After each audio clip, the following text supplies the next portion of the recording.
Aujourd'hui. Donc effectivement, c'était important pour nous de pouvoir réexpliquer la mécanique de la TGAP, mais finalement, quand on a fait un petit peu le tour de table, je pense que vous êtes plutôt voilà, connaisseurs sur cette partie-là, mais on va quand même vous rappeler les grands principes. Et puis, dans un second temps, que vous puissiez mieux nous connaître, parce que ça nous paraît indispensable voilà, de présenter davantage nos activités. Alors, pour démarrer, Atmo Nouvelle-Aquitaine, donc l'essence de notre association, c'est au départ la loi sur l'air, enfin, qui a vraiment structuré ce réseau de surveillance qui date de 1996, c'est la loi LOR, qui reconnaît à chacun le droit de respirer un air qui ne nuit pas à sa santé. Donc ça, c'est un texte, on va dire, fondamental pour notre structure. On est donc une structure associative qui est agréée par l'État, donc le ministère de l'écologie, et l'ensemble de nos missions sont vraiment tracées, enfin nos missions réglementaires sont tracées dans un arrêté que vous voyez affiché là du 16 avril 2021. Mais au-delà de ces pures missions réglementaires, on peut aussi en fonction des besoins et des attentes des membres et en fonction des possibilités financières de financement qu'on a en local, mener des projets complémentaires. Pour toute la partie réglementaire, elle est notamment définie dans un certain nombre de textes qui sont affichés là, une directive européenne sur la qualité de l'air qui est d'ailleurs a été revue l'année dernière. Donc il y a une nouvelle directive qui rentrera en application à partir de janvier 2027. Donc ces directives sont retranscrites dans le droit français. Et au-delà de ces directives, un certain nombre de plans territoriaux qui sont également listés ici, qui nous permettent, avec les différents partenaires, que ce soit l'ADREAL, les collectivités ou autres, de suivre ces plans pour avoir des trajectoires et des plans d'action autour de la qualité de l'air. Un des points importants, c'est que dans l'ensemble de ces missions, une des missions, on va dire, principales, est de pouvoir alerter les autorités publiques en cas notamment de dépassement de seuil. Voilà, c'est pas nous qui allons définir derrière le plan d'action, mais on est en déclenchement de l'alerte auprès des autorités qui eux-mêmes vont retranscrire et définir les plans d'action les plus adaptés et on les accompagne là-dessus. Si on résume en une phrase un petit peu notre rôle, notre raison d'être, donner à chacun les moyens de comprendre l'air qu'il respire pour mieux décider, mieux agir et mieux protéger. Tout notre fonctionnement est basé notamment sur 3 normes. On a une certification sur les normes ISO 9001, 14001 et 45001. Et pour un certain nombre de mesures, on a également l'accréditation COFRAC. Vous n'hésitez pas à m'interrompre ou via des questions dans le chat qu'on pourra voilà, répondre au fil de l'eau ou à la fin, ou même de lever la main. On n'est pas très nombreux, donc profitons pour en faire un mouvement interactif. Rappel de la démarche, je vais laisser la main et la parole à Agnès. Oui, alors comme on a dit, effectivement, on va quand même passer un peu vite sur cette partie que la plupart d'entre vous doivent bien connaître. Juste un rappel, là, on parle uniquement aujourd'hui de la TGAP, que le nom officiel, c'est émission sur les substances polluantes. On a tendance à l'appeler la TGAP-R, donc c'est vraiment la partie des polluants émis à l'atmosphère. Elle concerne donc les installations classées, les ICPE, qui remplissent au moins une de ces conditions. Donc, on a des installations avec une puissance thermique maximale égale ou supérieure à 20 MW. On a les installations de traitement des ordures ménagères qui traitent au moins 3 tonnes par heure. Et on a également les installations dont le seuil d'émission annuel dépasse au moins un des seuils d'assujettissement à la composante émission des substances polluantes. Donc ça va dépendre du type d'établissement et ça va dépendre des substances. Donc pour les installations de combustion et celles de traitement des ordures ménagères, on prend en compte la masse totale des émissions pour chacune des substances taxables.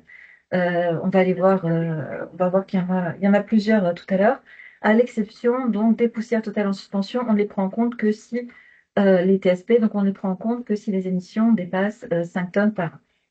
Pour les autres installations, on ne prend en compte que celles dont les substances polluantes dépassent, la TGAP n'est calculée que sur les substances qui dépassent les seuils. Donc ces substances, il y en a 18, on ne les a pas toutes mises. Elles ont chacune donc un seuil d'assujettissement spécifique et une TGAP spécifique. Donc là, on a pris un exemple des principaux composés. Ils sont tous à 150 tonnes, mais si on avait rajouté en dessous les TSP, on aurait 5 tonnes. C'est spécifique donc à chacun des polluants. On a donc le tarif qui est donc défini par tonne ou par kilo et qui évolue chaque année. Donc là, on a mis sur le site donc, des impôts, les valeurs pour l'année 2025 ont été mises en ligne. Donc, on les a mis pour ces quelques substances. Donc, le calendrier. Donc, nous, on n'intervient pas vraiment, du moins pas directement dans la collecte de la TGAP. C'est quelque chose qui se passe donc entre les impôts et les industriels.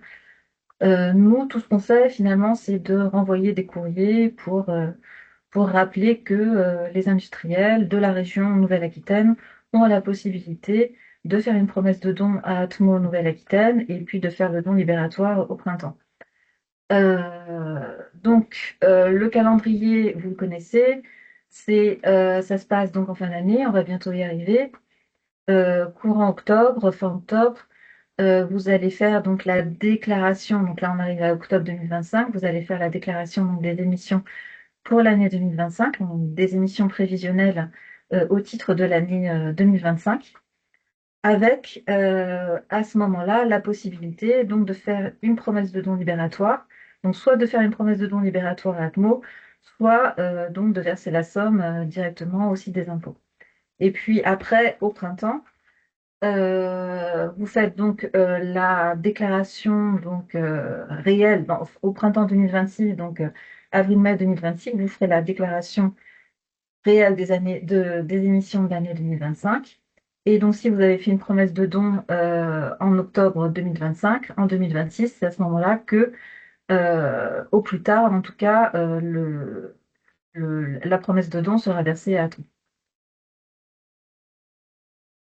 Est-ce que, on va laisser Agnès un petit peu de respiration, est-ce que par rapport à ces éléments-là, vous avez des questions, des interrogations, voilà, des choses qui vous paraissent pas claires, ou globalement c'est toute une partie que vous maîtrisez et qui est bien huilée, on va dire, dans vos différentes organisations? Moi, je vais avoir une question, si je peux me permettre. Quand on fait la prédéclaration, donc en fin d'année, on estime un montant de TGAP-R qu'on versera, si je prends l'exemple là pour 2025, qu'on versera en 2026. Ce montant-là étant un montant prévisionnel et n'ayant pas forcément de visibilité sur les émissions atmosphériques en cours d'année, est-ce que cette promesse-là, elle est modulable l'année suivante ou est-ce qu'en fait elle est gravée dans le marbre pour l'année suivante, enfin pour la déclaration finale de 2026? Alors, je ne sais pas si c'est plutôt à la Dréal ou à nous de répondre à cette question-là, mais je vais déjà répondre pour notre part. Donc, vu que c'est vraiment du prévisionnel, le plus souvent, en fait, en 2025, ce qui est fait, c'est octobre 2025, par exemple, ça va être les émissions de l'année 2024 qui vont le plus souvent être reportées au titre des émissions de 2025. Donc, c'est vraiment une estimation. Vous avez à ce moment-là la possibilité dans le formulaire de moduler, si vous savez réellement que vous n'avez pas eu d'activité en 2025, au contraire que l'activité a doublé, vous avez la possibilité de moduler à la hausse ou à la baisse dans le formulaire d'octobre euh, les émissions donc, de l'année 2025. Et c'est justement dans cette modulation à la baisse, que vous pouvez inscrire promesse de don à Tour Nouvelle-Aquitaine. Et la promesse de don, donc vous pouvez soit donner l'intégralité de la TGAP jusqu'à un seuil de 171 000 euros, soit une partie de la TGAP. Et donc, vous modulez donc, dans cette case-là la promesse de don que vous faites à Atmos Nouvelle-Aquitaine. Et donc, en avril-mai de l'année suivante, donc 2026, c'est là que réellement vous réajustez sur les années réelles, sur les émissions réelles de 2025. Et donc, en 2026, vous inscrirez réellement la valeur réelle. Et par rapport à la promesse de don, elle sera également ajustable par rapport au tarif TGAP que vous avez réellement à payer sur les émissions réelles de 2025. Je ne sais pas si je réponds à votre question. Parfaitement, et c'est très clair. Merci beaucoup. Il y avait une question également dans le chat que j'ai vu passer.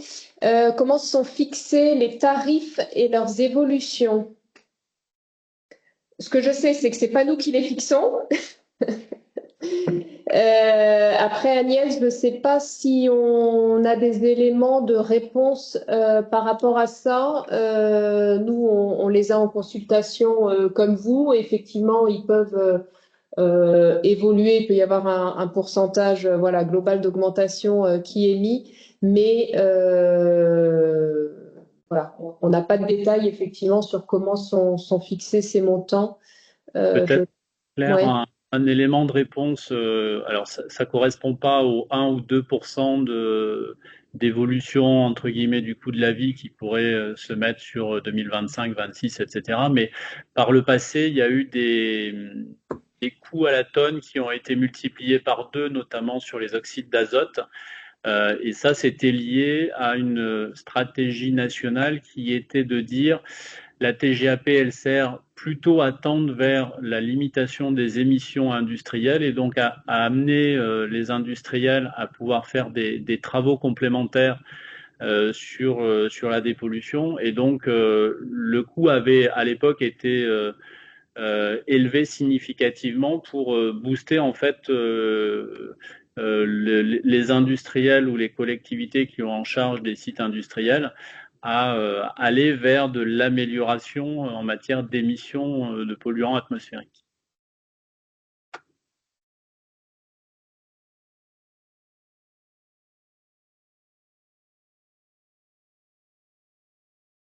Ton micro est coupé, Anne-Claire. Excusez-moi, je disais merci Rémi. Est-ce qu'il y a d'autres questions ou commentaires sur cette partie-là de calcul et de calendrier?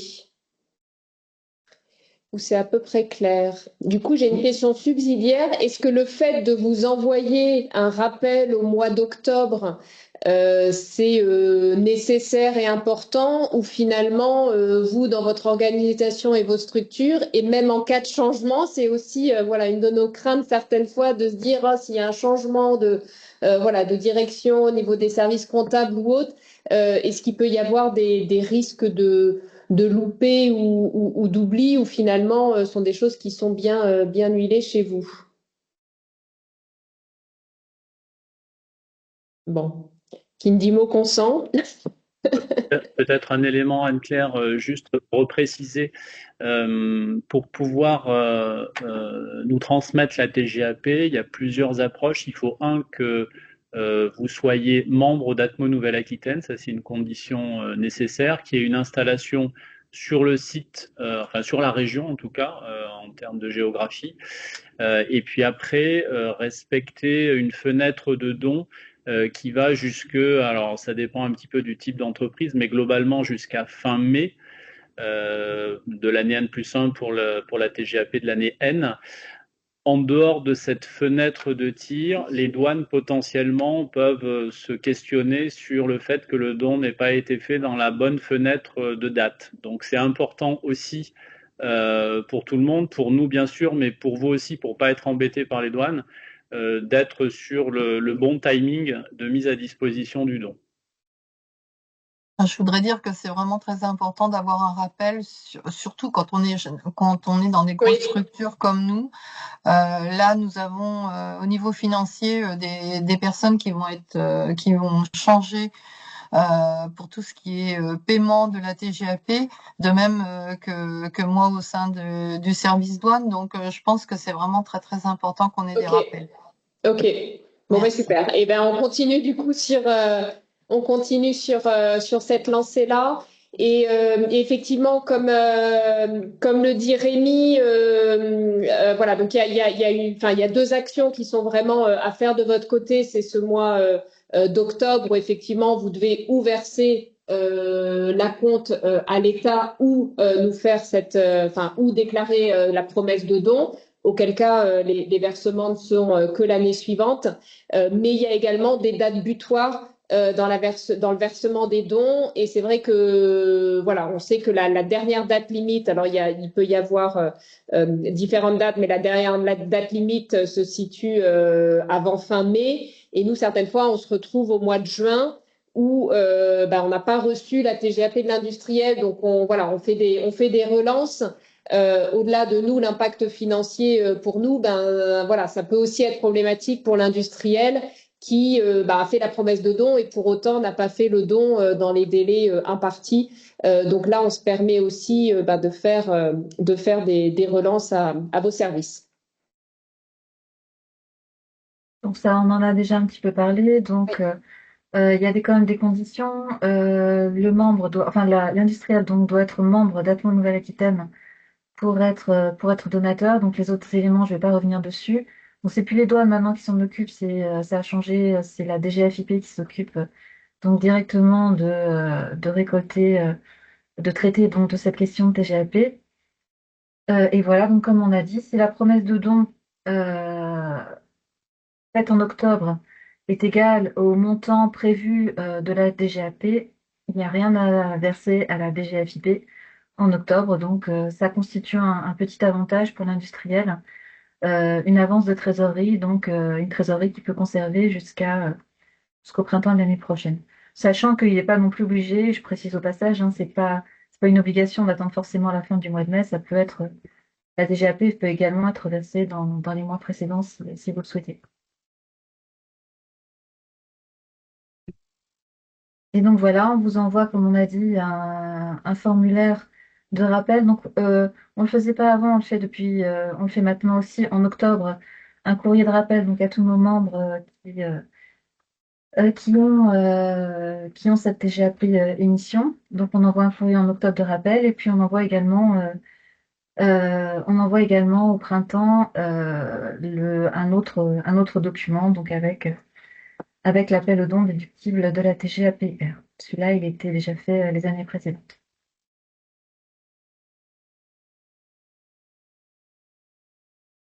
Je laisse la parole donc à Anne-Claire, je crois. Oui, peut-être juste pour finir sur le plan financier. Donc c'est je crois qu'on le voit sur une slide suivante. Je vais juste faire la bascule.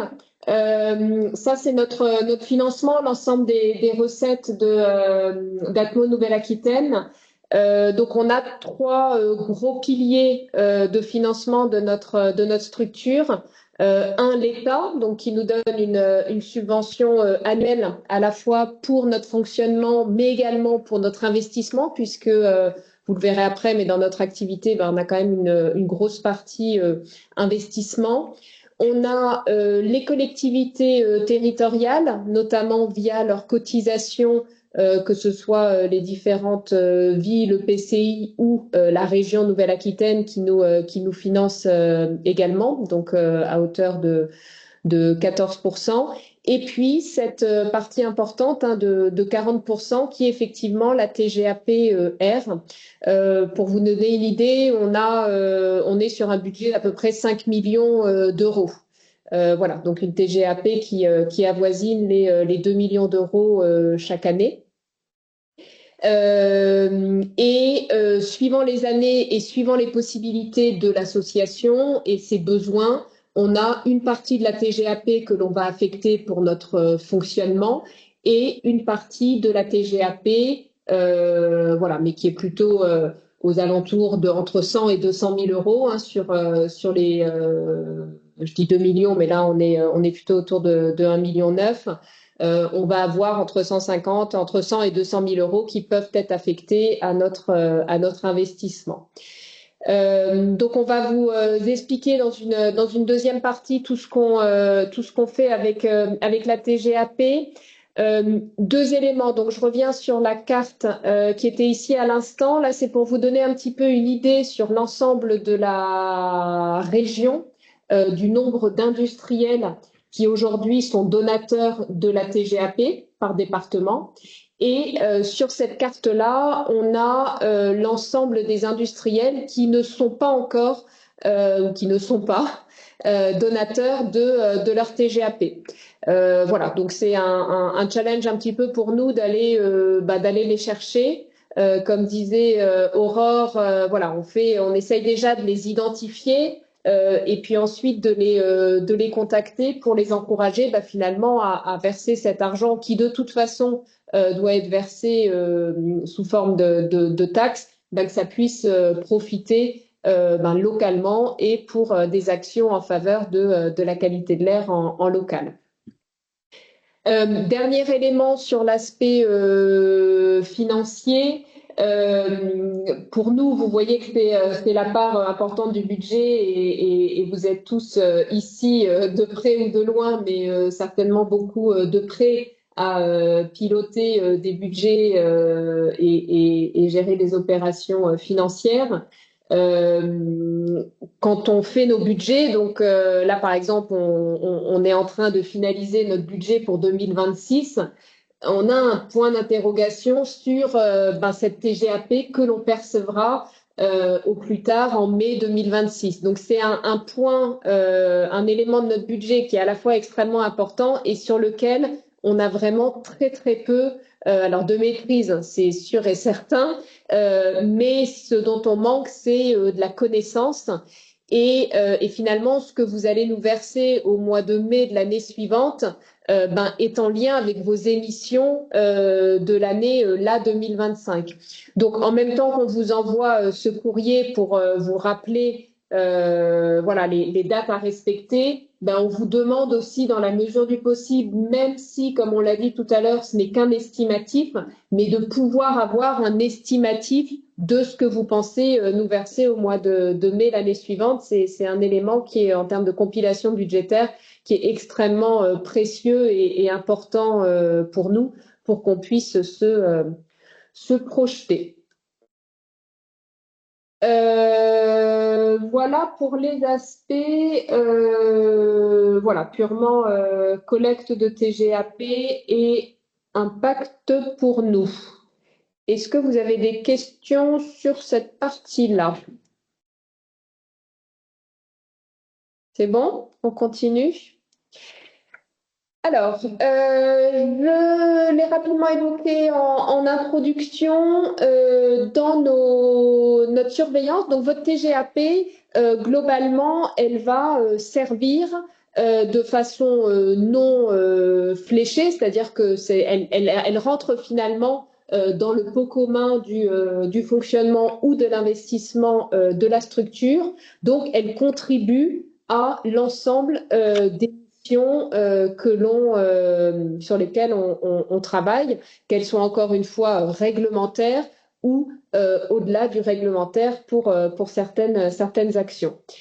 Nos missions principales, on les résume ici en quatre grosses sections. Donc tout ce qui est en lien avec la surveillance et la prévision, puisqu'on a un certain nombre de stations de mesure qui sont réparties sur le territoire. On en a une quarantaine sur le territoire, mais ne pouvant mettre une station de mesure à chaque endroit du territoire, on travaille également beaucoup avec de la modélisation et pour pouvoir notamment aussi prévoir les concentrations de pollution pour les jours à venir, le lendemain et le surlendemain.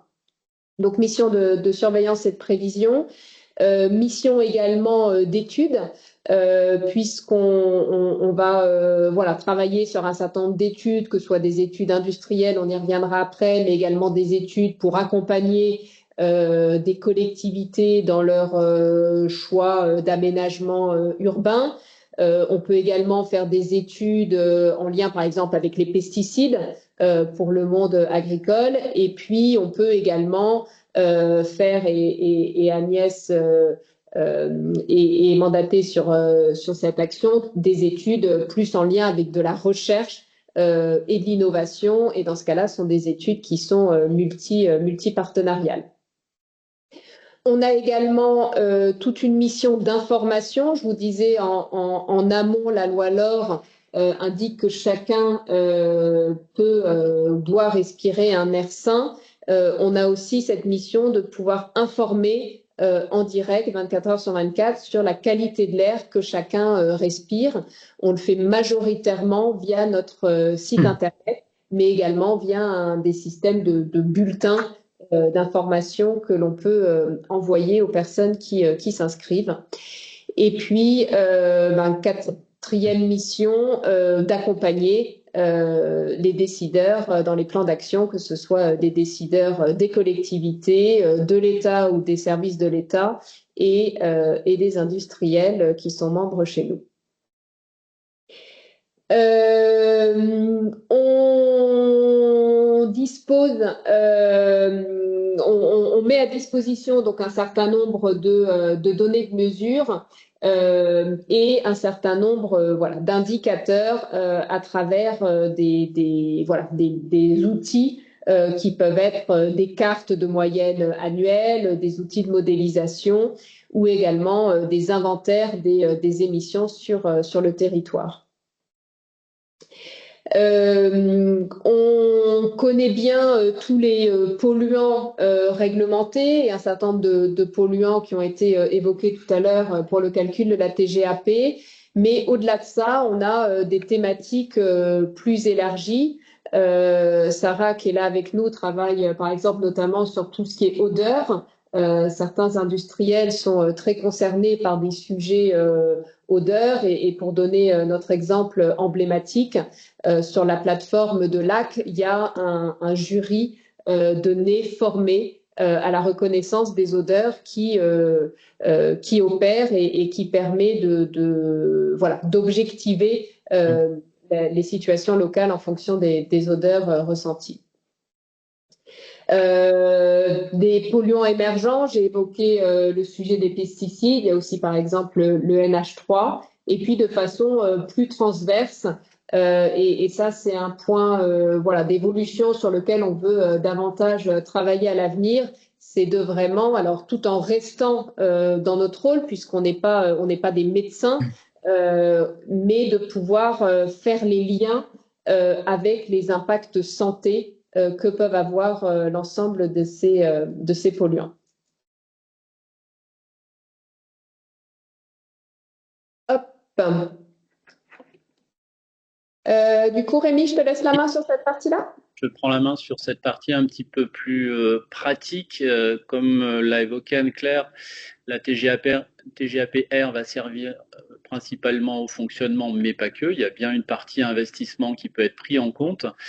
Ça peut être des investissements sur des petits matériels, ça peut être aussi de l'investissement sur des matériels plus conséquents et plus techniques. Tout à l'heure, on évoquait des secteurs d'activité sur les COV. On a du matériel lié à de l'achat via la TGAP-R pour des matériels très techniques sur la mesure en ligne des composés organiques volatiles soufrés notamment. Et donc ces matériels-là, on a été le premier réseau de surveillance de l'air à se doter de ce type de matériel. On doit être maintenant dans les 2-3 maximum au niveau français. Et on a notamment piloté des études d'1 an et demi sur la plateforme de LAC, d'une année sur Bassins à côté de Bordeaux, et puis quelques semaines en test sur la zone industrielle portuaire de Bayonne. Donc ces matériels nous ont permis d'aller expertiser des polluants que l'on ne voyait pas jusqu'à présent avec les analyseurs classiques. La TGAP va nous servir aussi à faire du cofinancement, puisqu'on a des programmes d'investissement avec l'État sur des matériels de différentes natures. On peut avoir des financements partiels de l'État et on vient compléter cet investissement partiel État par un cofinancement lié avec la TGAP-R. Donc ça, c'est une ressource qui est importante pour pouvoir financer l'ensemble de nos matériels et du parc technique. On parle de matériel technique, mais on peut aussi parler de logiciels.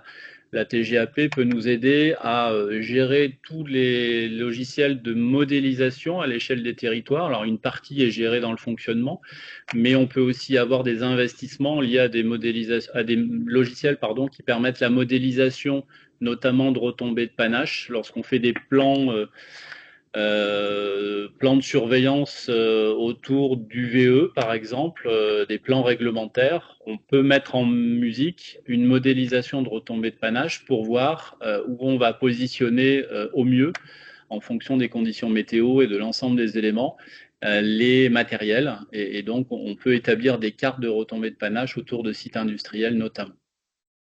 On fait un certain nombre d'études industrielles. Là, je vous ai listé sur l'année 2024, on en avait 11 de terminés, plus 16 qui étaient en cours et qui se prolongent sur l'année 2025. C'est à peu près une cinquantaine d'études que l'on gère par an sur différents secteurs d'activité. Il y a de l'urbain, mais il y a une forte implication de l'industriel. Et vous avez notamment à droite des exemples d'études industrielles que l'on peut être amené à réaliser en mettant en œuvre et à disposition des matériels qui ont été acquis avec des financements État pour partie, mais également avec des financements qui peuvent provenir de la TGAP-R. Voilà, différents exemples. Zone aéroportuaire sur Bordeaux, l'aéroport. On va faire de la mesure de différents polluants, des particules ultra fines. On peut faire de la modélisation, on peut faire de l'inventaire des émissions. Je ne rentre pas dans le détail, mais si vous avez des questions, vous pourrez y revenir sans difficulté. Oui, pardon? Non, pardon. Je croyais qu'il y avait une question. Le secteur des déchets est pas mal représenté puisqu'on a 5 UVE à gérer dans le cadre des plans de surveillance réglementaire et puis des ISDND, du recyclage de verre. Donc voilà, on peut être sur des approches complètement différentes en fonction des besoins et des attentes. Sur le secteur de l'industrie chimique, alors chimie pure, mais ça peut être après des éléments dérivés type batterie par exemple, industrie papetière, on est également présent. Sur la partie rénovation énergétique, plus sur le volet isolation, donc des plans de surveillance autour d'installations de fabrication de laine de roche par exemple. Des travaux sur les chaufferies bois, cogénération bois, donc c'est assez d'actualité. On a des plans de surveillance qui sont récurrents, annuels, et d'autres qui peuvent être ponctuels.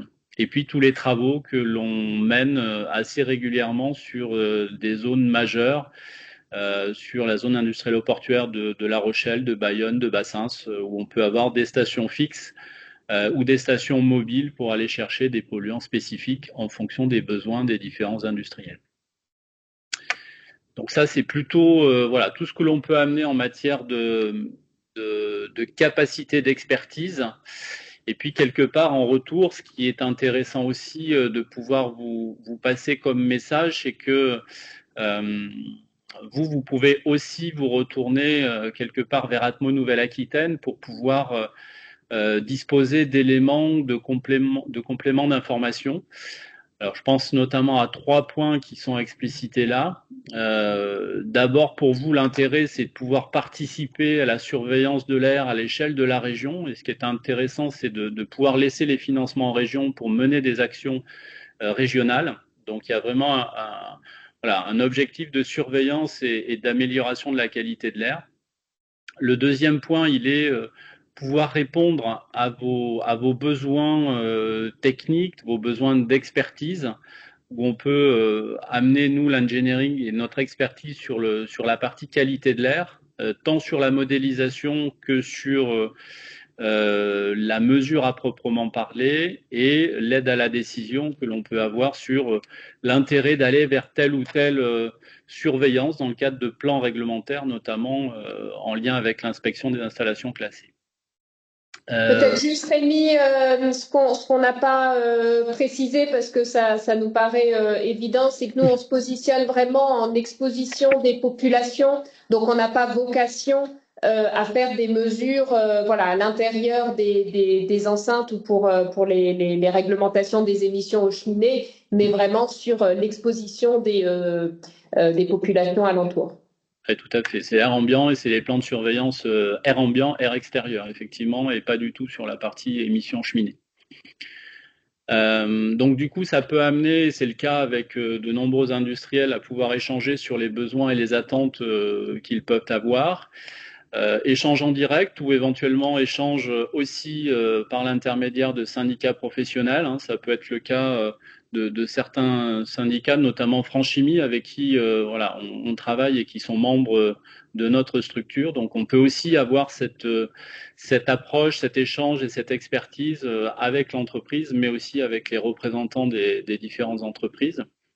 Pouvoir aussi réfléchir sur des besoins en termes d'études industrielles.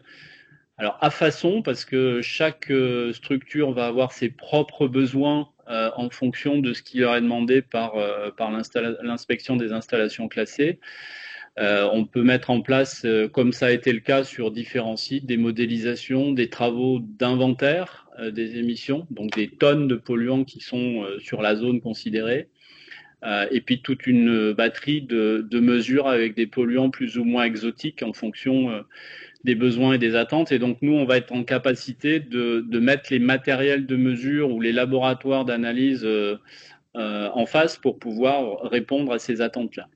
Et ça peut bien sûr passer par des plans de surveillance réglementaires. C'est le cas souvent, et notamment sur les UVE qui sont réglementés de ce point de vue. Voilà. Puis au-delà de cet aspect qui peut être très technique et très mesure, avec des rapports d'études à la clé, il peut aussi y avoir un besoin pour vous, dans le cadre des politiques RSE par exemple, d'apporter un éclairage un petit peu plus important sur l'approche air ambiant, qualité de l'air, et pouvoir vous proposer en tout cas des sensibilisations qualité de l'air auprès de vos équipes pour voilà, vous accompagner en tout cas dans cette démarche de RSE que vous pouvez avoir et qui est forcément de plus en plus prenante aujourd'hui.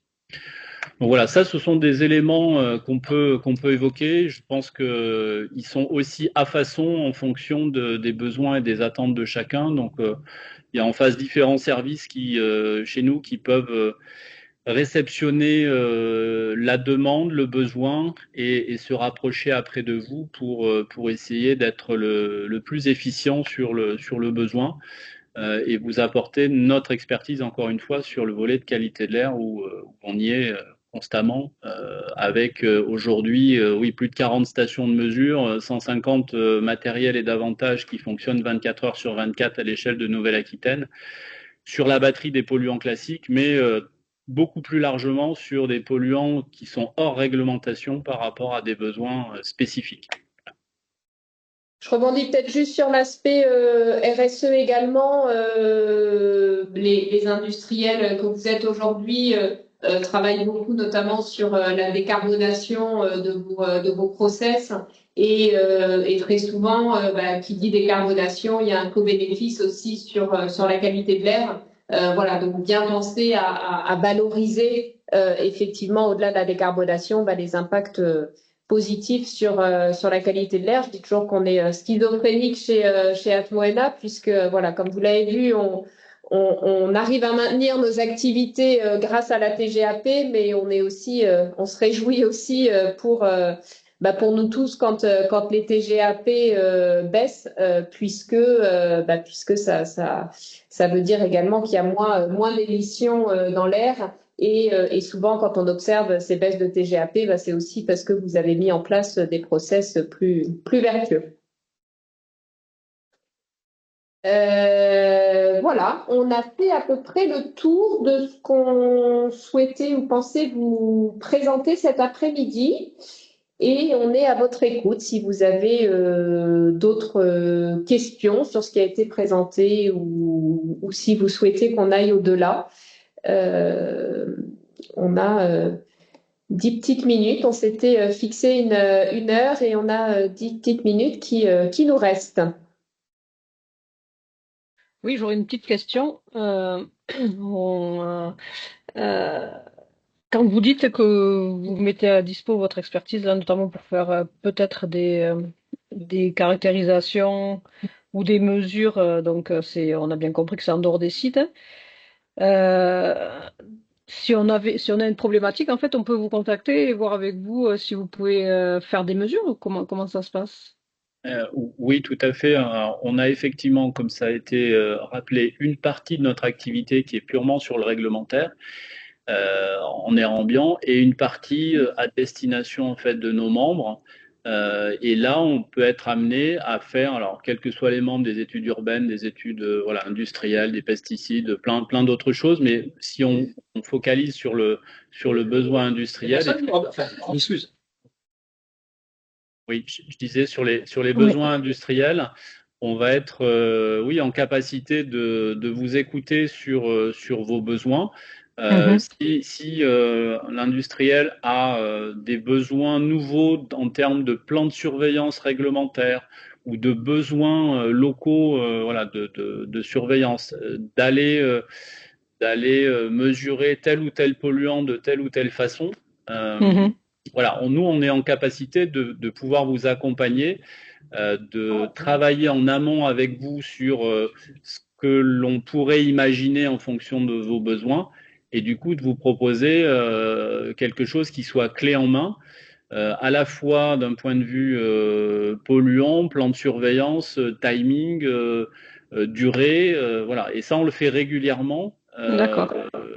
Johanna peut en témoigner sur le côté Limoges Métropole pour l'UVE de Limoges notamment, où en amont, on va mettre une modélisation de retombées de panache pour voir où positionner les matériels, mettre à disposition l'ensemble des éléments par écrit en termes de plan de surveillance. Et après, ces éléments-là sont discutés entre l'industriel ou la structure qui gère l'activité industrielle et l'ADREAL pour base de plan de surveillance réglementaire. Donc on n'est pas directement nous en face de l'ADREAL, même si on peut avoir des discussions par ailleurs, puisque c'est quand même l'industriel qui est responsable de son plan de surveillance.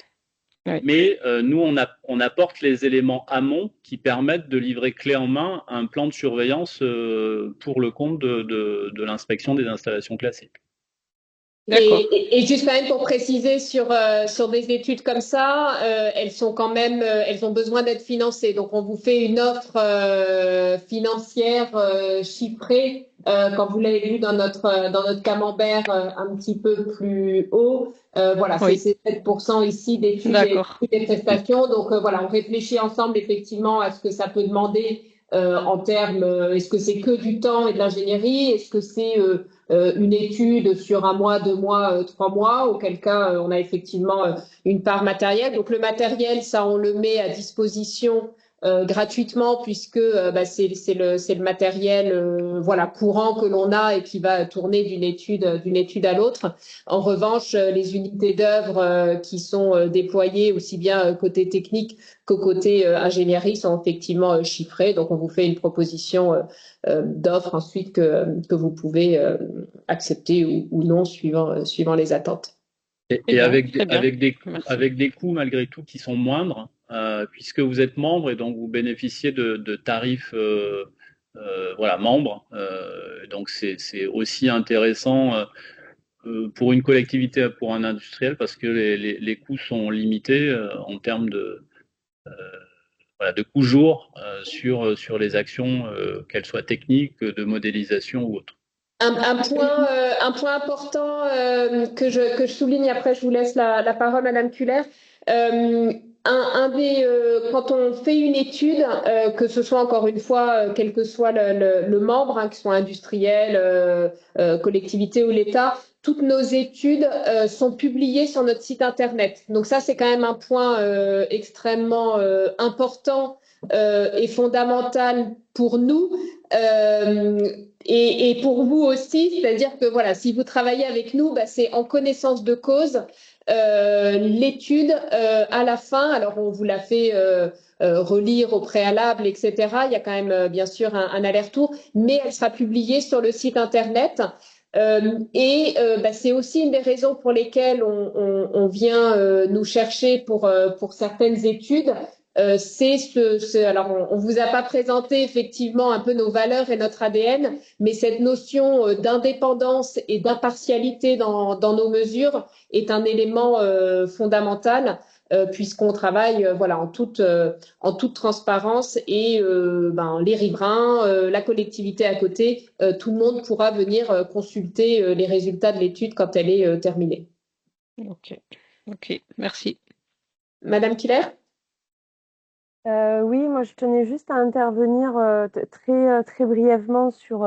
Alors nous, on a un plan de surveillance environnementale donc, qui est mené une fois par an par Atmo Nouvelle-Aquitaine, puisqu'on a une unité de valorisation énergétique et une obligation de mesure des polluants en rejet, en retombées atmosphériques, en air ambiant, voilà. Et je tiens aussi à souligner, et c'est important aussi dans le partenariat qu'on a entre guillemets, c'est qu'on a un véritable accompagnement, que ce soit au moment de ces plans de surveillance ou de l'explication. Dieu sait que je suis très novice sur le sujet et dans le domaine. Et c'est vrai qu'on a la possibilité d'avoir des ingénieurs qui prennent le temps d'expliquer, d'argumenter un petit peu tous les rapports avant qu'ils soient publiés, ce qui nous permet nous aussi de les comprendre en tant que collectivité. Donc voilà, je voulais partager ça. Je vais être obligée de vous laisser. Je suis vraiment désolée. Je vous remercie en tout cas du temps que vous avez passé pour préparer ce diapo et je suis très contente d'avoir pu participer parce que ça m'a éclairé un petit peu plus sur où vont nos dons et, et je vous remercie parce que je suis assez contente finalement qu'on participe à ça. Super, bah merci à vous, merci pour votre participation et puis merci pour vos dons alors. Merci, je suis désolée. Bonne fin de journée. Pas de souci. Au revoir. Au revoir. Au revoir. Donc vous avez eu un témoignage en direct, voilà. Et je voudrais juste prolonger un tout petit peu le témoignage, puisque l'accompagnement qu'on essaye de mettre en place, il va aussi jusqu'à participer au CSS, aux commissions de suivi de site, hein, quand il y a des obligations réglementaires. Donc non seulement on va produire les mesures, le rapport d'étude avec l'explication auprès de l'industriel, mais aussi on peut accompagner les industriels dans le cadre des CSS pour présenter aussi l'ensemble des résultats. Donc c'est pas uniquement la phase amont, mais on peut être de la conception ou de la réflexion initiale jusqu'à la communication, y compris dans les instances réglementaires statutaires.